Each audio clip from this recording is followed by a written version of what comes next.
This is another scan that I did, different grass.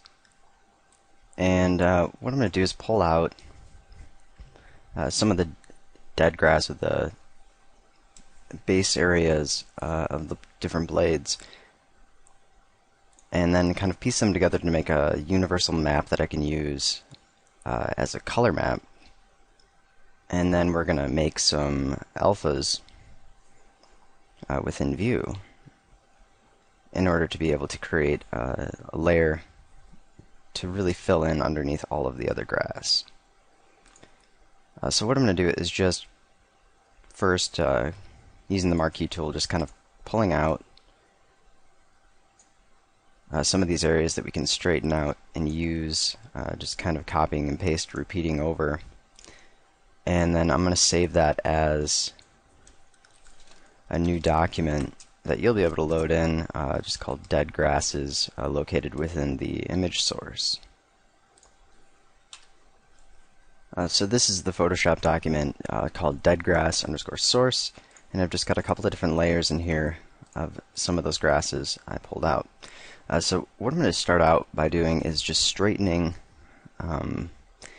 some of these areas, and we're just going to fill in with the other layers to create just a color map that we can use over and over, but then assign different alphas to it in order to give it variation. So I'm going to convert each one of these layers to smart objects just so we don't lose any detail. And then just kind of transforming them, adding a guide if needed to help straighten things out. Just really paying attention to these larger sections, because we're going to just kind of clone stamp out of that.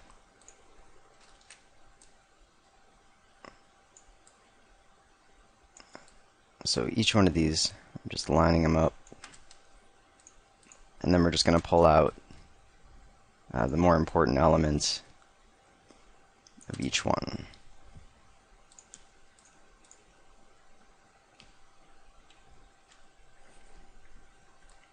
Now, I shouldn't need to create a mask for all of these.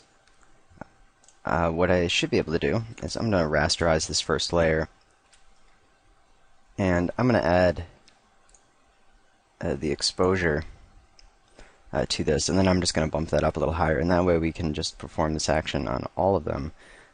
Just trying to get rid of the white or the paper grain in the back to make it white.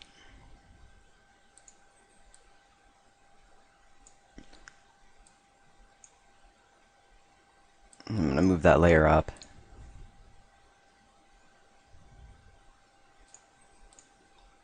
It does look like some of the other layers are a little bit different. Just increase the exposure a little bit.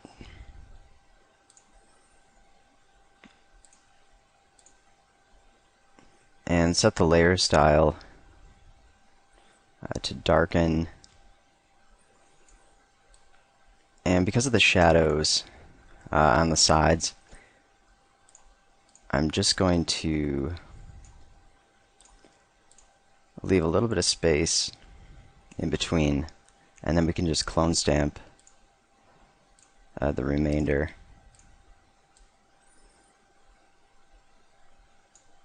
And fill it in. We don't have to fill in the entire canvas area.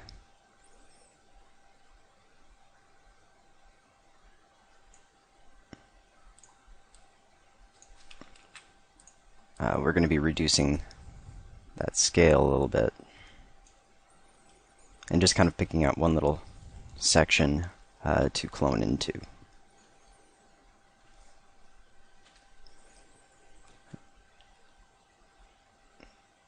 So I don't think I'm going to be needing any of the layers anymore, so I'm going to go ahead and flatten the image. And now what I can do is use the clone stamp tool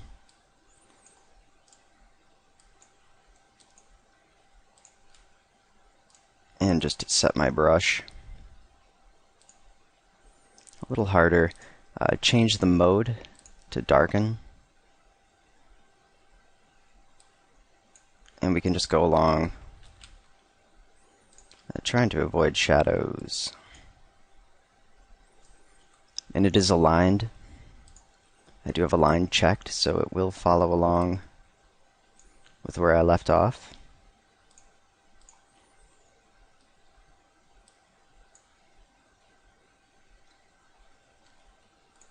And we're just going to fill in a lot of these spaces.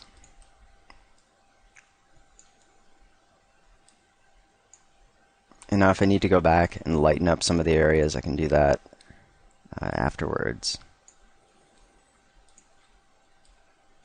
And if you want to reuse a portion or a same portion, you can turn off the aligned,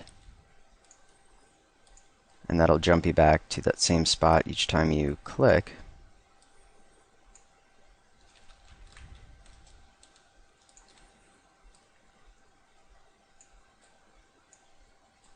And that way we can just create this little section. And you can see those little white spots showing. That's from the shadows. So that'll just need to be cleaned up a bit. But we do have these nice areas we can pick from the different maps.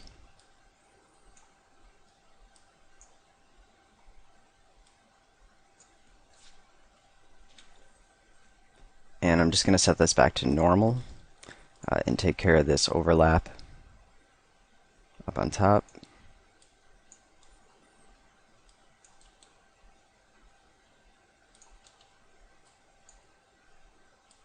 And a few of these areas. And so what we'll end up doing is just using this small portion in the center, or this big block that we've got now, as our color map. I do want to clean up a little bit where we had some overlapping shadows as well.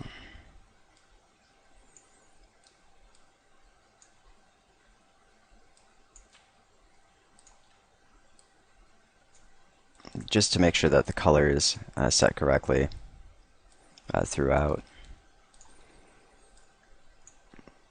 We can also take a piece of it and kind of overlay. If we go to the marquee tool and take this section over here, just drag it out, and Control C to copy, Control V to paste. And now this is going to, the resolution is going to get a little strange. So we'll go ahead and make a smart object out of it. And then free transform.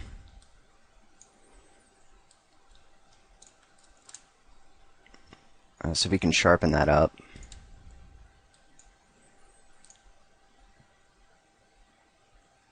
And use Smart Sharpen. Set our radius, and I've got this set to Lens Blur.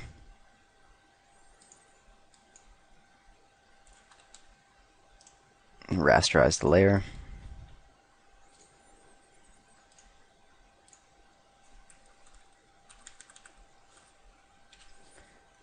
And I think I'm going to need to clean that up a little bit before I can really use it. So I'm going to go to Blur, Surface Blur,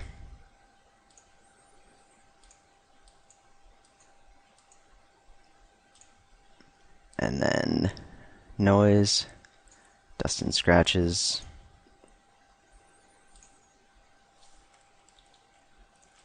adjust the levels a little bit. And then just using a normal mode for now, adjusting the opacity a little bit. And we can darken. And it just fills it in a little bit more. We do lose some of the light areas. So if we need to mask it, we can. That might have been too small of an area to use. Sometimes it'll work for different layers. I have been able to do that before, but maybe this time just go ahead and grab that large center section, copy and paste it, set it to darken, and then convert it to a smart object, free transform it, flip horizontal, flip vertical,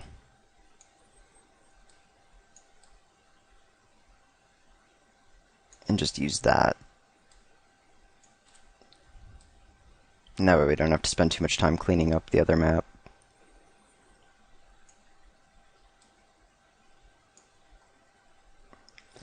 Okay, so now what we can do is flatten it, use the crop tool, and just pull out the area that we want.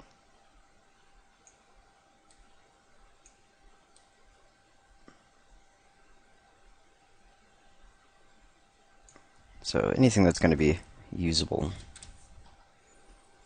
And then this will work as our dead grass map. There's a couple of spots in there I might just go ahead and clean up. Could use the healing brush tool.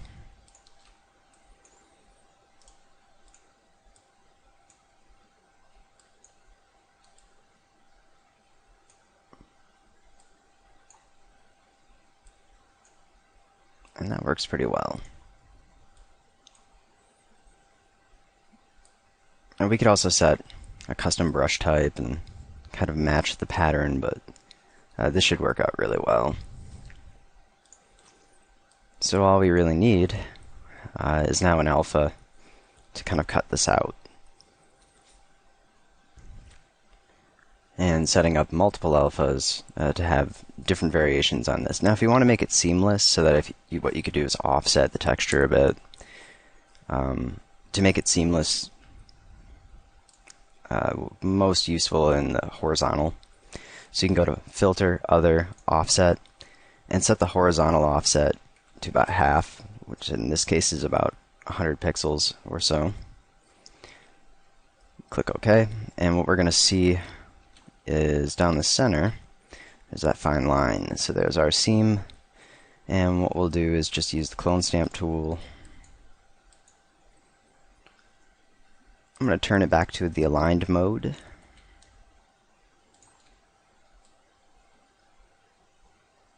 And just go through and fix that seam.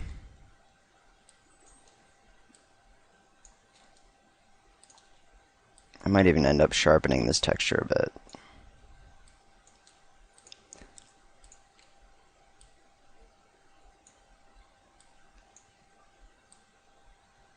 But just going down and getting rid of that line.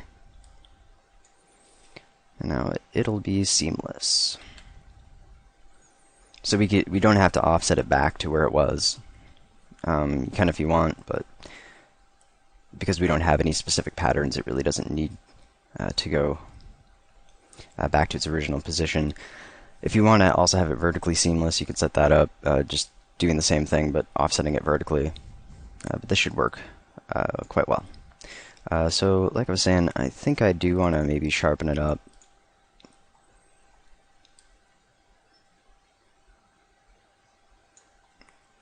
So we'll use this Smart Sharpen. Radius at 1.5, and the amount we'll do 50% lens blur. That looks pretty good. So we'll go ahead and save that. And I'm going to save it as a TIFF. And I'm just going to save it to that view directory within the content directory for the vegetation and call it deadgrass_color. And we don't need to have image compression. We could set it up. That's really up to you. I tend to work with pretty large image files, although because of that, it does take a little bit longer and requires more resources, but in the end, everything ends up looking a lot better. You could also make a smaller version of the map if you want to scale it down, but I'm just going to stick with the size, which is currently 213 by 980. That's not too bad. That's actually pretty small.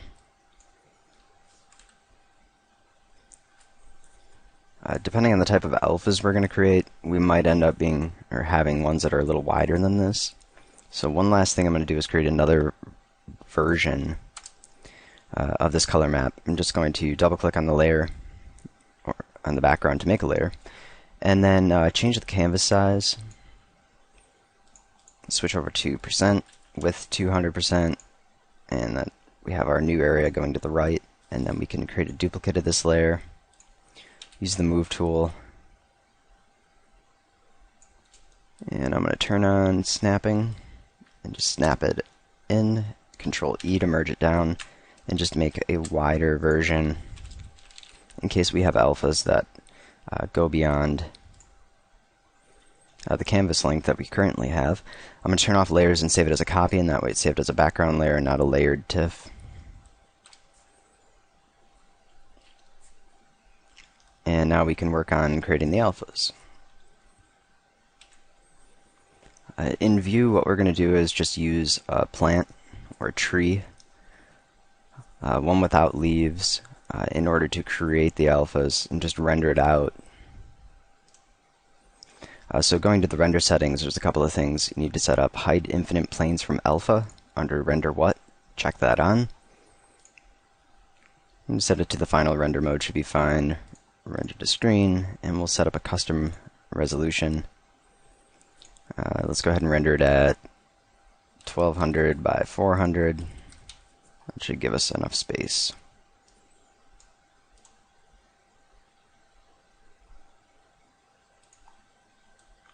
And I'm going to go to my settings and display the framing strips. Oh, I did set it up wrong. 400 by 1200. So width first. So now we're going to choose plant or tree.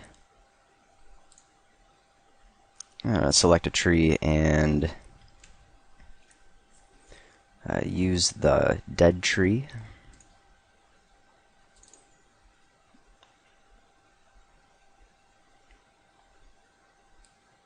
And we'll set that up in front of the camera.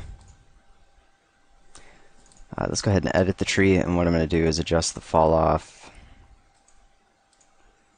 the droop, and the diameter. Gnarl it a bit. And then rotate it to be within the view.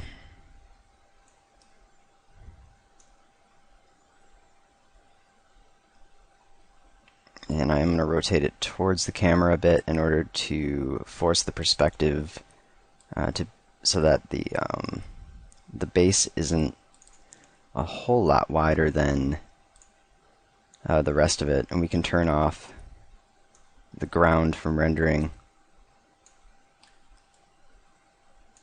And that way we can go below the ground. Making sure that in your options you have the display options, and making sure that the clip objects under first horizontal plane is turned off. And we should be able to avoid that from cutting it out when we render. So we could just do a quick render. It's so simple we don't need to worry about adjusting the sky or anything. Switch over to the alpha, and now we can use this to cut out that portion of the leaf map. So with that just selected, the alpha, we can save.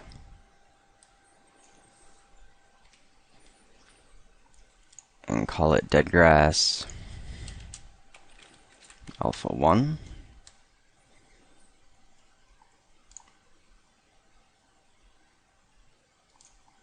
And I'm going to save it as a TIFF file.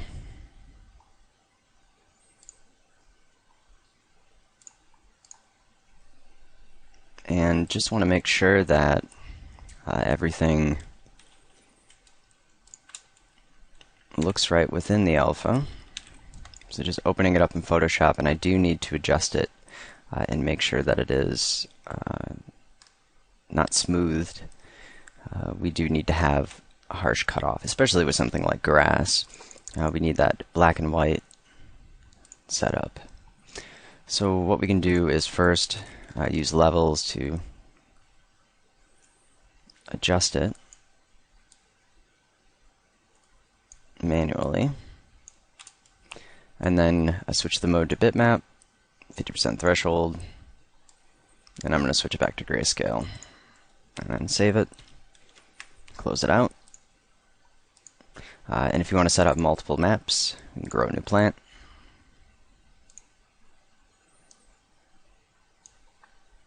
And just adjust the view of the camera so that we can get it all in there.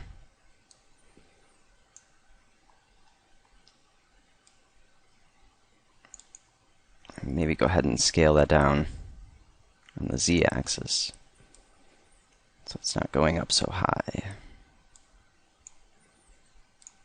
So we can render that, and then save out the alpha after it completes rendering. It does look like there's a bit of a difference between the OpenGL and the render. See if we can't get that to refresh. Maybe we'll go ahead and just zoom out a bit. And it might be because of the wind, if wind is turned on. That looks good. We can probably end up cropping towards the bottom, because we do want the hooking point to be able to be easy to get to. So we'll save that as alpha 2, making sure we set it just to a TIFF. And then in Photoshop, open that up and just do that again. The same thing we just set up. So after that's done, I might make a few more. We'll set up the new species to load into the ecosystem. So I'm just going back to the first scene I created after changing out the first grass texture so that we just have the one grass blade. And I'm going to call this grass blade, we'll just call it grass blade dead. And then we're going to edit the map to make sure the OpenGL refreshes correctly. Go into the plant editor, modify the first texture. Actually, in View 9 we should be able to do this. I'm modifying the main texture. It should update properly. There were some issues in previous versions, but that should be fixed in View 9. So we'll just go to the main editor, and that way we can just edit the one. It should update all of them. We'll go into the function and load in that color map. We'll use that dead grass wide. And we'll flip it, and then the transparency will load in those new alphas we created.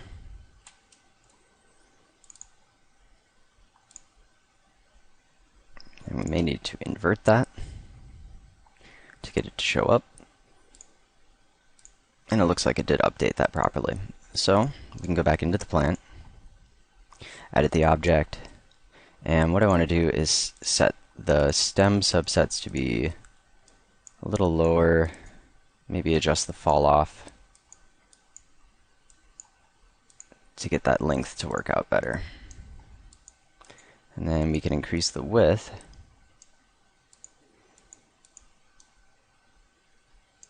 and the length. And then we'll go into the other images, and we can just replace the alphas. If it asks you to load a sequence, just say no. That's just because of the way that the images are named.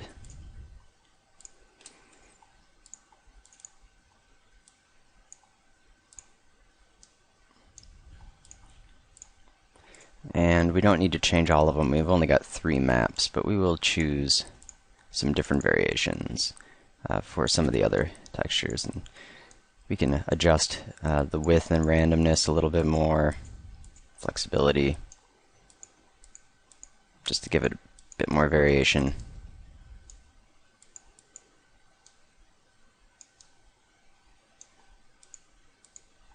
And I also want to make sure the hooking point on the first map is set up correctly, and it looks alright.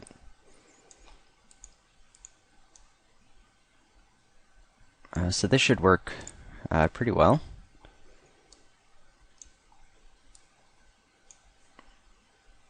I might want to go back and adjust maybe the flexibility a little, increase it. And we'll just take a look at a quick render I do want to adjust the highlight, which I probably should have done at first before creating the individual maps, because now we have to go through each individual texture to do this. But what I want to do is go to the effects and increase the contrast to 25, and then we can just arrow over in the aspect tab. If you're working in Xtreme within a host application, you're going to have to open each individual material in order to perform that action. But increasing the contrast should help vary the diffusion. So it looks a lot better now. So we'll go ahead and edit the object, take a look at the wind settings. Let's go ahead and set this to 0.1 and 0.2. Click OK, and then we can save the species, and I'm going to call it grass dead.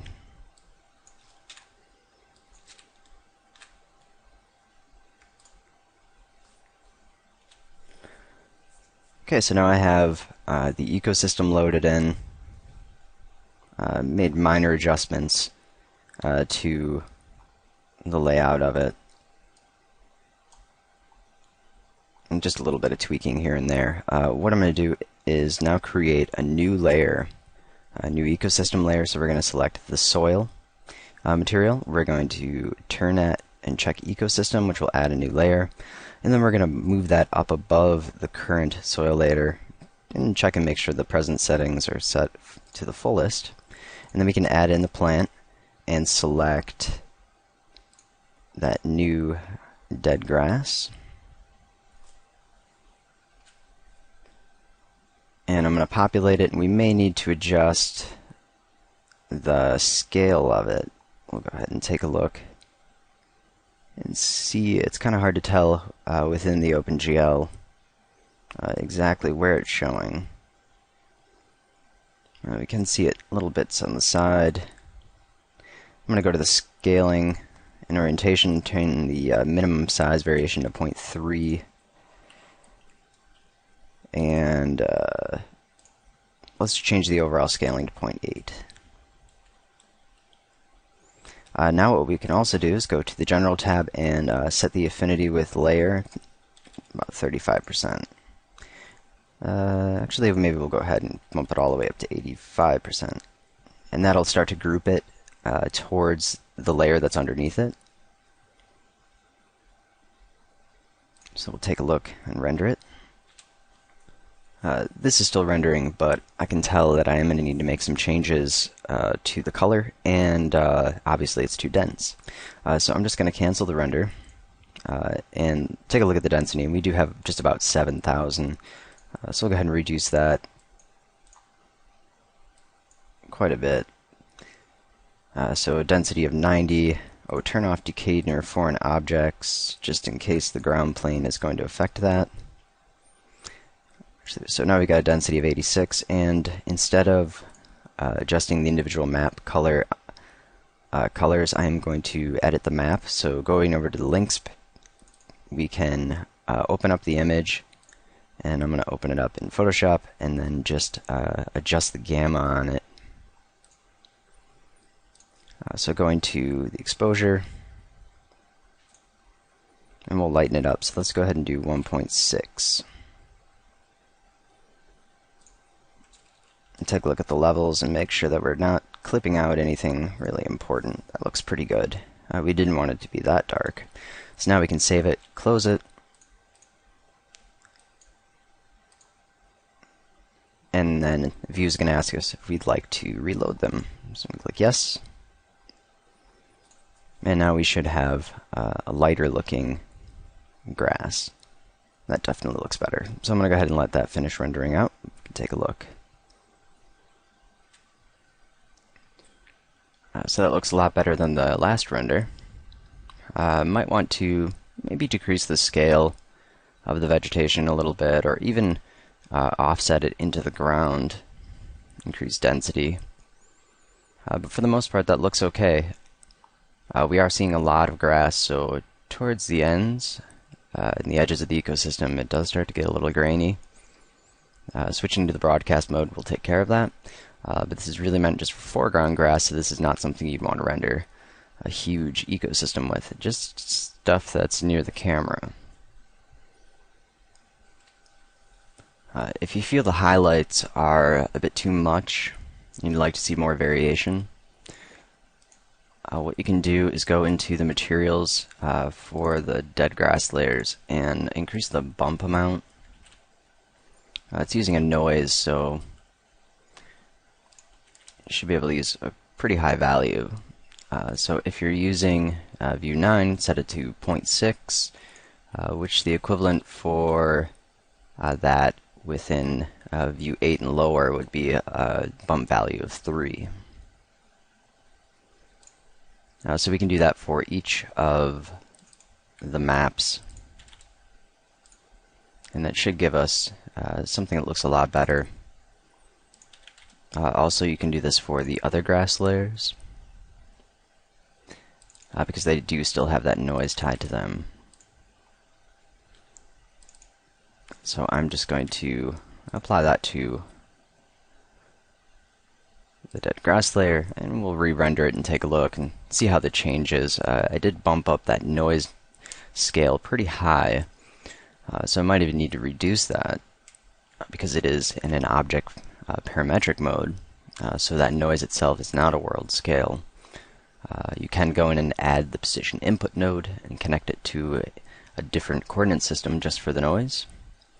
We'll just go ahead and take a look at this and see if any changes need to be made.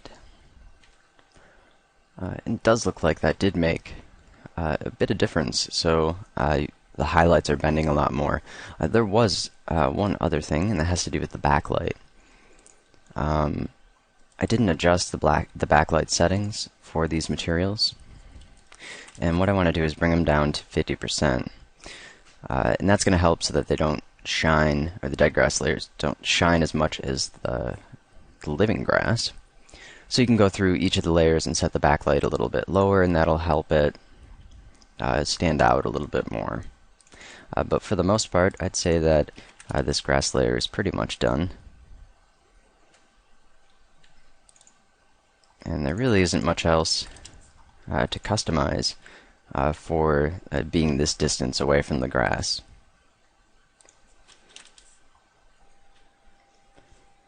So I've made a couple of changes to the dead grass layer and moved the camera in a little bit closer so you can see the grass right in front of the camera, or just below it.